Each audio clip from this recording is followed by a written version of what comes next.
Welcome to Cosmic Imprint, a podcast bringing you weekly goodness as the home of lightworkers, new paradigm leaders, sensitive souls, magical beings, spiritual seekers and both spiritual CEOs alike, who are ready to live life in alignment with your own soul's truth and who are here to buck the trends, color outside the lines, thriving in this lifetime's incarnation. Join me each week for conversations about all things human design, weaving my own soul magic where I'll share my intuitive gifts, love of all things metaphysical, manifestation, mindset, fifth dimension, spirit guides, light beings, and beyond. Let's explore your cosmic imprint together. Hello, gorgeous. Welcome to this episode of Cosmic Imprint with me, your host, Rose. I am super excited to have you here. Thank you for joining me on this chat, fireside chat, all about human design and your soulpreneur business. And today we're talking about something that was inspired by a conversation I had just recently with an amazing student and soul who is enrolled in my human design reader training program, the Ascend method. And we were talking about the journey of calling in your soul clients and discussing the concept of whether you do, in fact, need to niche down, as so many business leaders and coaches are out there who will suggest you do in order to inspire, attract, and call in soul clients that cannot wait to pay you. You know, part of that know, like, and trust factor being that you are speaking to a very specific niche audience member or soul client. Now, we, of course, were looking at this through the lens of how to weave your human design and your business together to attract your soul clients. And I felt called to share the guidance I shared with this amazing woman, as you might be in a situation like this too, where perhaps you've maybe been in your soulpreneur business for some time now, and either you've had some success, you've collaborated with others, you've started getting your name out there and growing your soul community, but maybe you are experiencing something like you either haven't had the paying clients yet, or you've had the recognition, you've had the DMs coming in, you've had the people, kind of like championing your work. Or maybe the paying clients you have been sporadic, or, if someone has invested in your work, it's for the low cost investment rather than say your one-on-one work or your high ticket offers. So this conversation around, do I have to niche to attract my soul clients? Can I look at this through the lens of my human design? And to look at this from the point of, from this vantage point of, do you need to niche? What is the benefit? Or, is there something more energetically at play that we can get in alignment with in terms of our human design? So firstly, what I will say is that if you've been feeling any of these feels, it is perfectly normal, right? To feel strong and confident in, say, like certain broad themes of your message, to, be rock solid about how, like, you teach the concept that you're teaching, or that you're, that you're speaking to a version of yourself from, say, 2 years ago. And, you might be rock solid with walking the walk yourself and embodying what it is that you share and embodying your soul calling. And it feels really effortless for you. But then it's like the struggle comes in when you actually need to identify how to speak to that ideal client, or how to get really clear on how to call in that soul client, or, to get that clarity inside your mind around, like, who they are, what their challenges are, how to help them. Even sometimes getting clear on the solutions you provide can be kind of a point of resistance, right? Within your soul calling work. Like, you might know, like, okay, I'm a generator in my human design. I know I have emotional authority. I also know that I am passionate about supporting women on their journey towards health and happiness and wellness. And, these kind of broader stroke approaches and aspects of your business, but it's like that fucking point when you have to actually put it into words, right? The actual point where you've got to, like, just get the clarity out there, rather than the kind of, I guess, almost like easy option where it is like, hey, jump on a discovery call with me and we'll talk it through, and then I will share how I can support you, right? in many ways, that is an excellent way to help people and to curate your offer, or your, really get clear on, like, can you help this person? Is this the right person for you? Is this your soul client even, right? Because not every person who jumps on a discovery call with you is going to be your soul client, much like if you're a projector, right? Not every single invitation is the right and aligned invitation for you to say yes to, right? So, I guess what I'm saying here is that if you're going through that sort of sense of overwhelm and confusion, and it's something you're experiencing, you are totally not alone, right? You're not alone in this experience. And depending on your human design, there are going to be many factors that contribute to this around, like, do I have to niche? And I guess firstly, what I will say is that no one has to do anything in their soul business, right? Like, everything I say, everything anyone else says, anyone external to you, take it with a pinch of salt, right? Like, take it with a fucking handful of salt thrown over your shoulder. Like, there is, the truth is inside you, and how you resonate with that truth is inside you. And obviously your human design strategy, your human design authority are huge components as to whether you will resonate with a modality or a topic or a suggested practice within your soul calling business. But at the end of the day, like, it all comes into your field of vision and your experience. Like, the fact that you are here listening to this right now simply tells me that, there is some element to this that is meant to be heard, right? It might only be one line from this entire podcast, but there is some aspect of this that, my student was reflecting, that has been at times reflected in me, and now I am reflecting it back out into the universe, that it'll be reflected in you, right? So, no matter where we are on our journey, we always have things that we can keep diving into and exploring, especially within our soul work. Like, I still laugh every time I think of that meme that's been floating around, that's something along the lines of, I'm probably going to completely butcher it, but hey, it's reality podcasting life, hey? Should probably have got all organized and pre-prepared it ahead of this episode, but that's not how I roll. And it's something along the lines of, I'm pretty sure the only reason I started my own business was to do my own shadow work, right? So it's there are going to be many aspects to your human design that are fucking epic pieces of magic that you can tap into to activate your genius, and that will facilitate going from feeling those feelings of restriction around niching or niching down or calling in only a specific niche of soul client, to being in that, other spectrum of emotion that is around those expansive, freeing feelings, right? And as I say, I wanted to share the wisdom I gave this person, which was essentially to go back to your human design strategy, your aura, right? And that strategy being the first and foremost place that is going to give you clarity around, do I have to niche, or can I be more free flowing with this, right? So, for example, let's start with talking about sacral beings.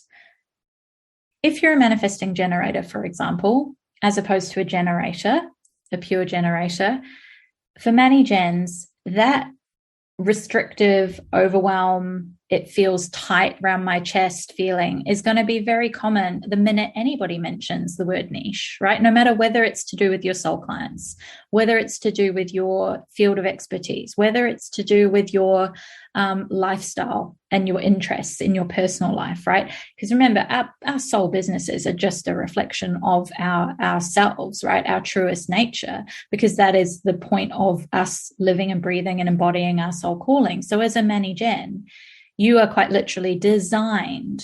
Your soul blueprint is to embrace being multi-hyphenate, multi-passionate, and to have all the things going on.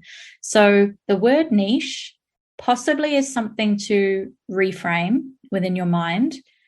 Do some of that inner exploration mindset work around, is this just me having an aversion to the word? Is this me having a fear around niching down?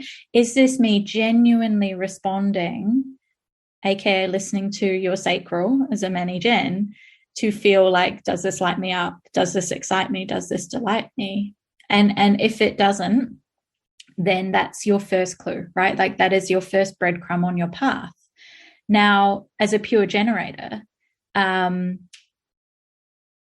conceptual and logical mind-driven process of niching down might feel restrictive and overwhelming if you are trying to make decisions from the mind. If you are not allowing yourself to respond similarly, as we were just talking about with many gens, it might be that you're okay with the word niche, but the minute you start trying to make decisions from a place of logic or what you should do or what others are doing, then that's where it's going to suddenly like tighten and tighten and tighten, right? Or you might be forcing and pushing and like trying to make something work because that's what you have been told. It's what you feel is expected of you within your soul calling business. It's what your coach or your mentor has suggested that you do. And so you're like, oh, well, they've had extreme success with doing this and getting into their niche and so on and so forth. So I must do the same in my business, right? But as a generator, again, your mind is not the decision maker. And it needs to come from that inner response, that gut response.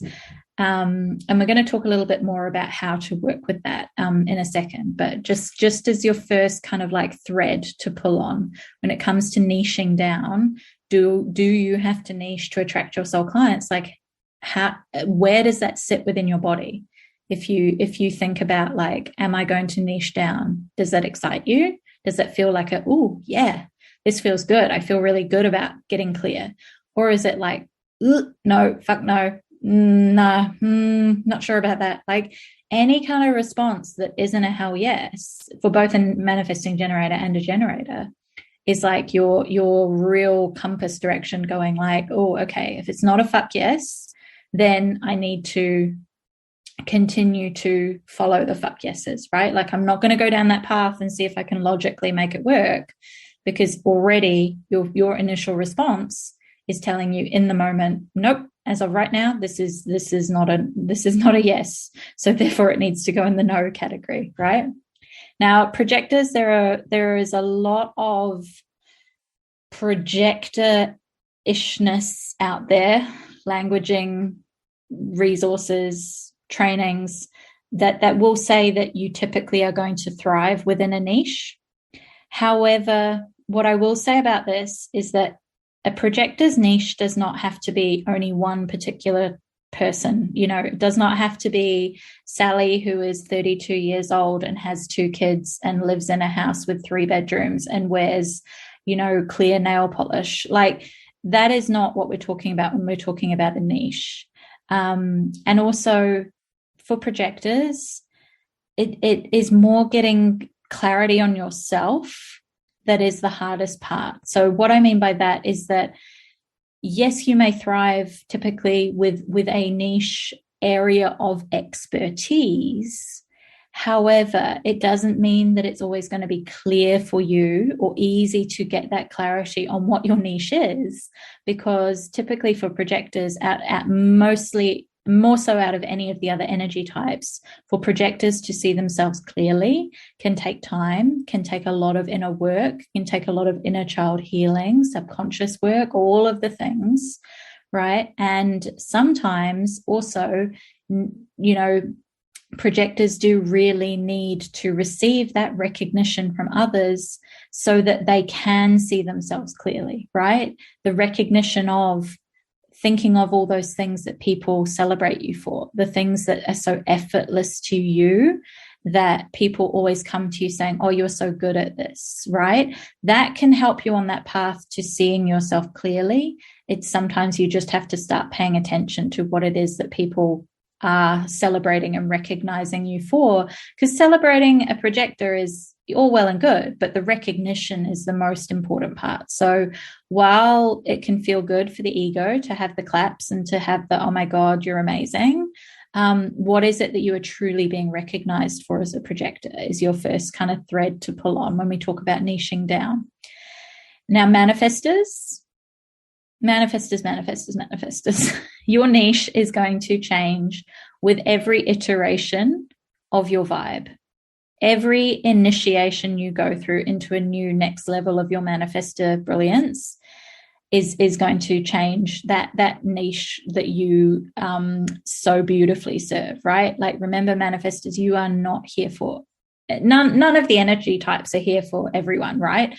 But manifestors specifically, you have got an aura that is like a bouncer at the door to your VIP section, right? And it very much is knowing that for a manifestor, having 10 perfect fucking clients is much better than having 100,000 followers who kind of don't really give a shit, right? Because manifestors, you are so potent with the way you inform the world around you that you need to give yourself that freedom to continue to evolve and to inform those, that intimate collection of people.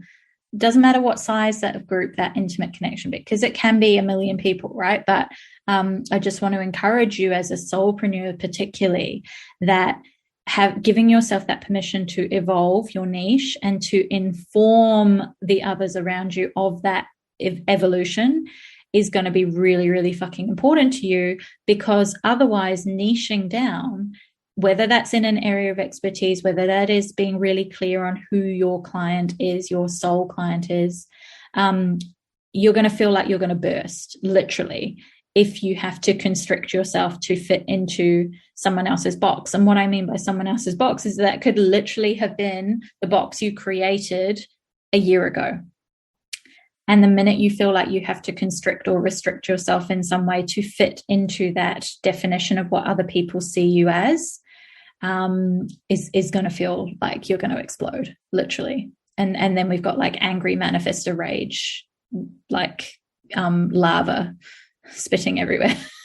If you can imagine a balloon bursting and lava comes out, like, that's a manifestor who is out of alignment.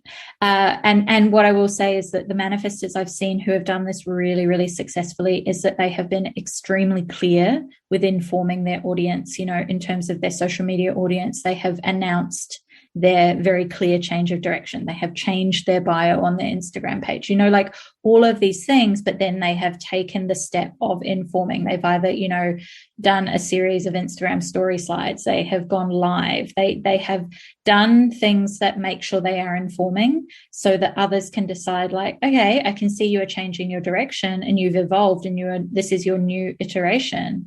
And I'm here to champion that. And either I'm going to choose to get on your train and go with you, or I'm going to go, hey, you know what? Like, that your previous iteration served me so beautifully and I now feel complete, right?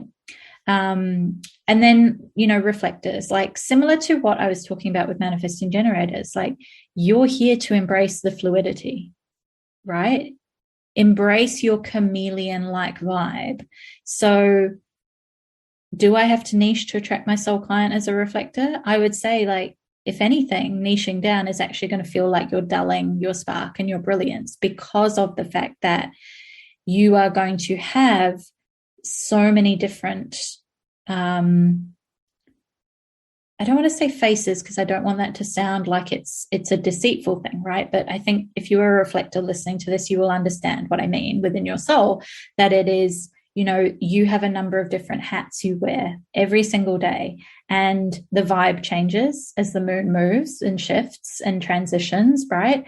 And similarly, from month to month and lunar cycle to lunar cycle, your vibe shifts and changes. And it's like that seasonality of your interests and your passions and your energetics is the thing to follow. So, in many ways, having more of a general vibe is going to support you. And then maybe lunar cycle to lunar cycle, you niche down within those different lunar cycles. But it's, again, allowing yourself to take the time.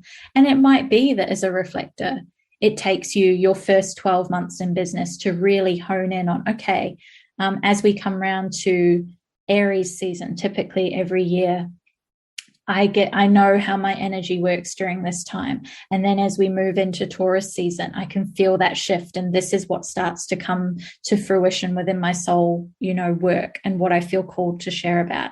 And then you can know that within, say, the lunar cycles throughout our calendar year, for example, that you can get a feel of how and best you show up and serve a specific area or point or niche or soul client during those different times, rather than trying to almost like make it consistent across the year. It's like embrace the changeability, embrace the seasonality. So across all the human design types, here's my take on this. And here's, part of what I shared with my beautiful student as we were talking about this, is that knowing your strategy and authority and returning to this time and time again is so important. And, circling back to the conversation I had as we were talking, she had this revelation that she actually wasn't using her responding strategy as a sacral being, trying to make the logical decision based on, in this particular case, working with open-ended questions rather than allowing for the response and facilitating her response to be at its best and brightest in terms of responding to more yes or no, this or that type questions. So the place where it was getting stuck and confused was the open-ended questions and trying to get clear on, who am I best serving? Like, who do I desire to show up and help within my soul work, right? And the questions that they were trying to answer were things like, who do I help? What are their goals? What are their challenges? And as a sacral being, those type of opening questions, of course, you end up in the space of overwhelm and frustration and restriction, especially, if you are a manifesting generator and you're trying to navigate questions along this line, because that doesn't help your sacral at all. Like, that response cannot respond to what are the goals of my soul clients? It's like crickets, right? Inside, it's like, I don't know. And then the mind and the crown, and depending on whether they're defined, depending on whether they're undefined or open, like, they go to town, right? And it's the doubt and the various, mindset pieces that come in and start trying to speak louder and louder and louder, because they're like, oh, great, sacral's not responding, so we're going to jump in and try and make the decision for you. So what I suggested and what we talked about was, particularly as a sacral being, as a generator or manifesting generator, reminding yourself of the need to respond, whether that is like that you need to write on your mirror that you see every morning, like, respond first, whether you need to have an automatic daily reminder that comes up on your phone that nudges you to respond rather than use the logical mind. Whether it is that you have post-it notes throughout your house reminding you to respond, and facilitating for yourself that response, right? So say, for example, you're trying to get clear on, like, who do I even want to be helping? Because this was the question I asked, I said, well, who do you want to help? What type of soul client do you want to help? And I know these were still yes or no, not yes or no questions at this particular stage, but they, gave me a bit more information about the sort of confusion that was going on within. And it was essentially do I desire to help women in general with this particular modality or, framework of soul business, or do I have to niche down, right? Like, this is where the niching part came in. Do I have to niche down into essentially coaching other coaches, right? And so that was when we were able to go, okay, let's frame this as a yes or no, or this or that. Like, do you want to coach other coaches? That type of question is like, boom, sacral can respond to that. But the broader who do I help kind of is I don't know. And then that doesn't help, right? That leaves you then going, oh, well, fuck, like, where's my authority gone, Because remember, this is also depending on whether you have emotional authority, whether you have sacral authority, right, as a sacral being, to know whether you can have that response of, oh, yeah, that feels tingly and exciting to coach other leaders and business owners and women in business, for example. That feels exciting. That feels delicious. I really like that. Like, I'm sitting up straighter in my chair. I'm, edging forward. leaning into the conversation. And then, of course, it's adding in that layer of what is your authority. If there's sacral authority, like, fucking go for it, right? Like, you've had that instantaneous in the moment response. Emotional authority, it's like, okay, taking note. Now I'm going to go away and sleep on it, right? Like, these are the things that we need to do to really allow ourselves to be embodying our strategy and authority, because there is no point knowing about your human design and then not actually walking the walk, right? There is no point knowing all of this and then not actually bringing it into your soul business, not actually embodying it, not actually living and breathing the strategy and authority primarily, right? Like, I will say every time to my clients, like, strategy and authority is the foundation upon which everything else is based. Like, we can talk about arrows, and we can talk about digestion, and we can talk about your super sense, and we can talk about your channels, and we can talk about your individual gate activations. But if you are not living your strategy and authority, you might as well not know the rest of that information. Like, that's the cold hard truth of it, because strategy and authority are the foundation upon everything else. And if you are not living that first and foremost and actually embodying it, and what I mean by embodying it is actually practicing it, right? Like, actually doing the thing, experimenting. Of course, it is not going to be perfect every single time, especially for, you 50% of people who have emotional authority. Like, shit will happen that is not in alignment with your emotional authority. And that is all part of your learning experience. Even more so if you have a 3-line in your profile, that, like, there will be shit that goes wrong. There will be times that you forget. There will be times that it doesn't happen. There'll be times that you just fucking ignore it because you're like, nah, I do not want to have to wait. I just want to jump in. And then a week later, you're like, oh yeah, I really should have waited. But that's okay, because that's all part of the experiment. It's all part of the journey.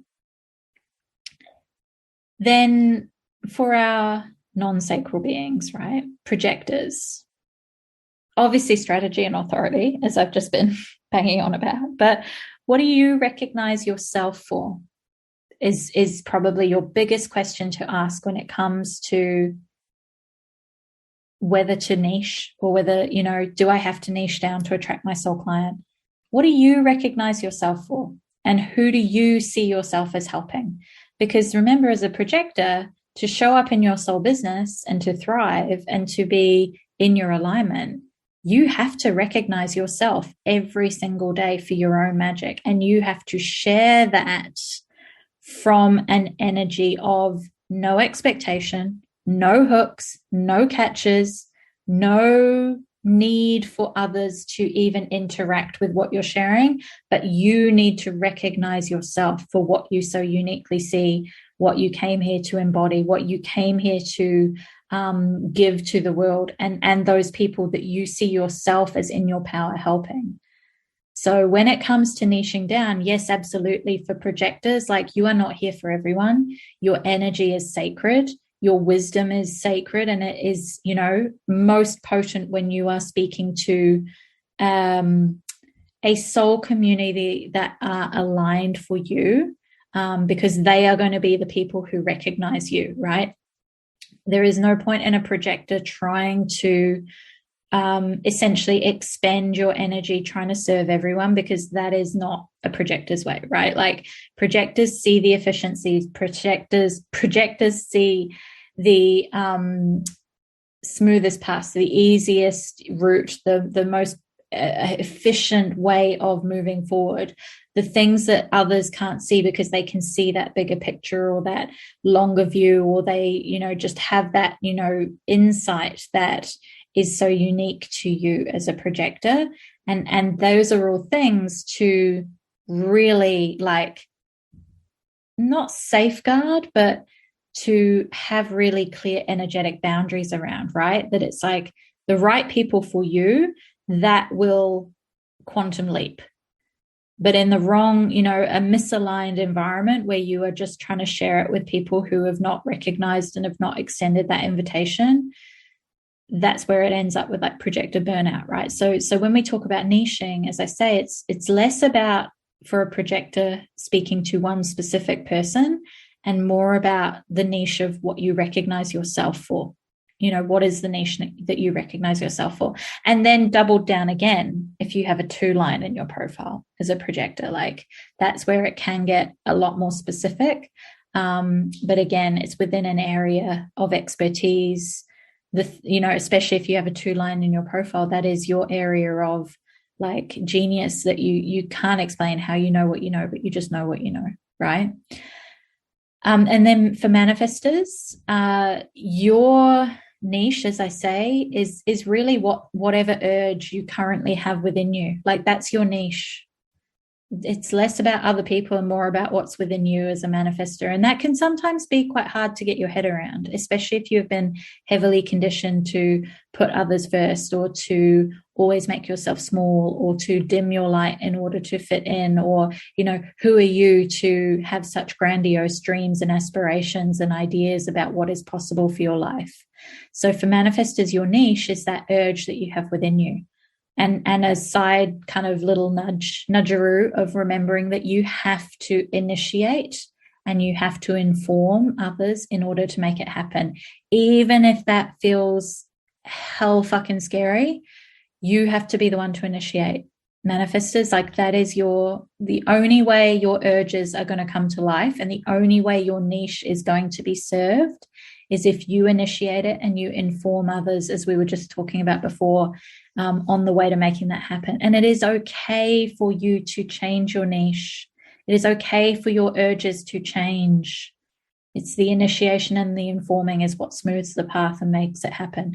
And get comfortable with the fact that there will be people who choose to exit the door, right? Like there will be people who choose to walk back out past your bouncer and out that velvet rope and, choose to go back out into the world and not be part of your VIP community anymore. But as they're doing that, there is a line waiting of people waiting to get into your VIP section because they have heard your message. They have heard what you informed others about. And they're like, fuck yeah, as they're leaving, like I'm coming in, right?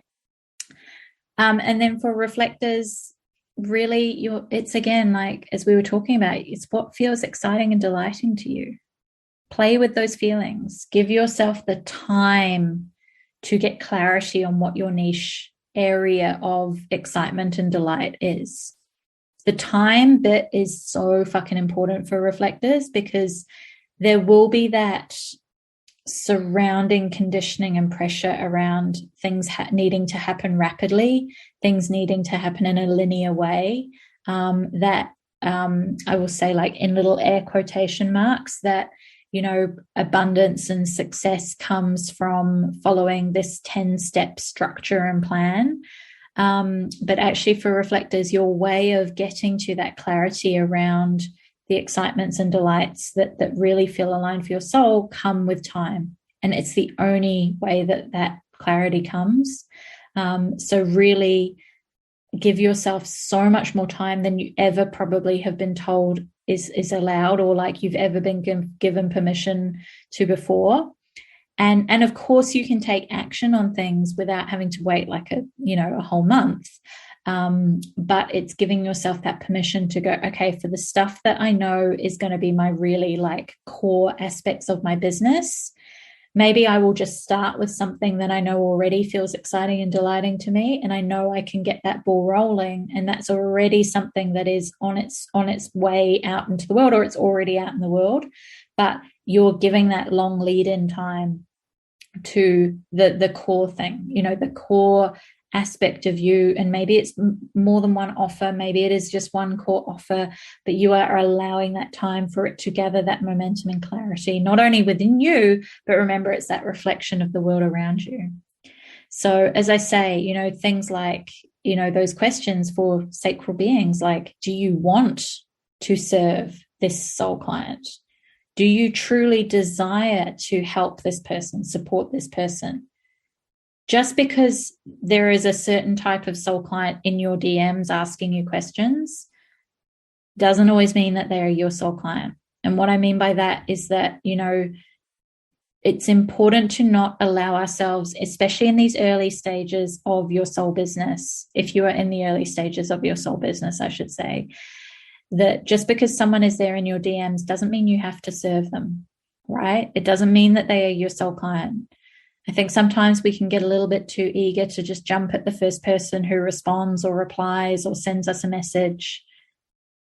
And I will just say, like, for all the energy types, right? Like, to just tap inwards and go, like, does working with this particular type of person, based on like what it is they are inquiring of you, potentially, like, if you had to work with that person long term, would that light you up? And by long term, I'm meaning like 6 months, 12 months, 18 months, 5 years. Like, if this person was still in your world working with you in 5 years' time, how does that feel inside you? And no, I'm not saying this from a negative connotation at all. What I'm saying is that we are, as soulpreneurs, right? Like, as people who are embodying our soul calling, you are creating offers and facilitating experiences where your people are going to come back to you time and time and time again. They're potentially going to work with you for far beyond that first masterclass they came to, or that first 6-week coaching package you put out, or that free training you offered. These people are going to keep on working with you over and over and over again when they truly are your soul clients.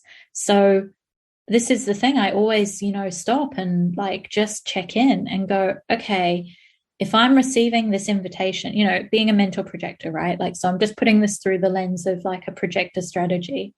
Going, if I receive an invitation in my DMs or my inbox, in my email inbox, for example, of someone seeking to work with me, I check in and I go, if I was still doing this in 2 years, 5 years, would it still light me up? And I know that that might be quite hard to wrap your head around at first, but play with whatever length of time feels like a long time to you, right? Like, for a manifesting generator, working with someone for 3 months might feel like the equivalent of 10 years. So it's all relative, right, to our individual energy types and our individual strategies and our individual authorities.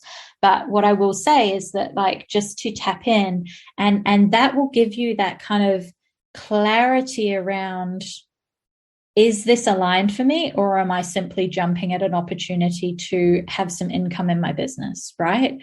And that as a soulpreneur, remembering that you are going to serve not only your soul client the best, but also yourself in the most nourishing way when you are aligning with your soul client in a way that serves both you and them, right? That it has to fill both your cup and their cup in order for it to be a sustainable thing. And this is why there are so many examples out there at the moment. And it seems to have ramped up a little bit in recent months around people who are cold DMing and are, coming in with some really sleazy and smarmy sales tactics and trying to get into people's DMs and ask questions that on the face of it seem like they're interested in working with you. And then pretty quickly they flip the script and try and hook you into working with them. And so these are all things to just consider and think about, that I think we can get a bit caught in the expectation of people coming to talk to us about our soul work. And expectation for every single energy type, right, is always one of the fastest tracks to living in our misalignment, to be out of alignment with our energy type, to be in that emotional spectrum range that is our not self theme, right? So ultimately, while I don't necessarily believe in niching down in the sense that is often portrayed in terms of other business coaches or, past business advice, I do believe in getting clarity that is aligned with your soul blueprint. Like, the universe speaks in frequency, and if yours is not clear, if your clarity, if your inner being, if your vibration is blocked, uncertain, misaligned, is not at the level that the universe can send you, what is already yours. Like, it's understanding that the clarity within yourself and being in alignment with your soul blueprint is what gets you in that flow where the universe does go like, oh, great. Like, all these soul clients are like lined up around the block waiting to work with you. But it's as if when we are in that state of misalignment, or we are unclear within ourselves, It's as if like there's no sign on the door to show people which door to come in. And the doors are locked and the curtains are pulled shut anyways. And these people are all lined up around the block, and the universe is like, oh, they're all here waiting. Like they're already all on their way. It's all already yours. But like you're on the other side out the back, like handing out flyers to anyone who just happens to walk past, rather than being clear within yourself of knowing like, this is my door I have open. This is my energetic alignment. This is my clarity on my soul blueprint of how I show up, how I do, what I even do, right? Like knowing my soul purpose, knowing my calling, knowing my true alignment, my profile, my decision-making, all of these things, right, is what does like throw the doors open and puts the sign out front, and is a way that the universe can then go, here's the clear path for you to come in and work with this person. So in many ways, when we talk about freedom and having that constricting feeling, so much of what I see, and again, this is what I was speaking about with my student, that, the freedom and the flexibility is so inbuilt in many of us within our human designs, right? Like there are so many aspects to our human design and our soul blueprint that give us a clarity, again, coming back to that, around our inherent alignment with freedom, flexibility, divine inconsistency is a way I like to describe it, like that divine feminine, right? The flow, the spontaneity. However, where in business we can then thrive is because we bring in the masculine structures, and we bring in a containership in whatever way aligns for you in your human design, right? The containership is the thing that when you've got those pieces in place, that is what allows your business to thrive, because the structure in that container holds and supports the creativity, the flexibility, the freedom, the magic, and the divine feminine. Like that containership to hold it is the most important part. So that is where, when we talk about things like, do I have to niche down? Sometimes the niche, the energetic niche, is the container to hold the creativity, the magic, the freedom, the flow. So of course, in everything there is divine timing, right? And it feels like I've been having, different variations of these conversations lately. So that's why, this particular one really inspired me to come and share some of these bigger pieces of the sort of the conversations that have been going on, in my world. And I know that means that it is a reflection of what is so called for at the moment out there in my external world. So with that in mind, with divine timing, like I'm really excited to share that, as part of this and as part of this process of sharing these learnings, connecting more, I'm going to be throwing a soulpreneur human design business party, and you are invited, my darling, my goddess. So if it calls to you, come and join me and hundreds of other women who are in their soul calling businesses. I'm going to be hosting a 3-day free event where I'll be sharing daily transmissions on mindset, embodiment practices, and these containers and structures for you to thrive in your abundant as fuck soul business in 2022 and beyond. So if this calls to you, if this speaks to you, and you want to be in on all the fun and to come and connect and just to be in this space with me, to learn with me and to integrate, because remember, we are so here for fucking integration, that deeper clarity on your human design, your soul blueprint throughout your business, and infuse these things throughout your soul business, then I cannot wait to see you there. Everything is happening on the 14th, 15th, and 16th of February, which is Aotearoa time. So to grab your free seat and to join in on the fun, come and click the link in the show notes with this episode. You'll get your ticket in. Remember, this is a free event and it is over 3 days. So I am super excited to have you come join. Can't wait to dive into these topics more with you. And I just send you all my love, and I look forward to seeing you there, my darling goddess.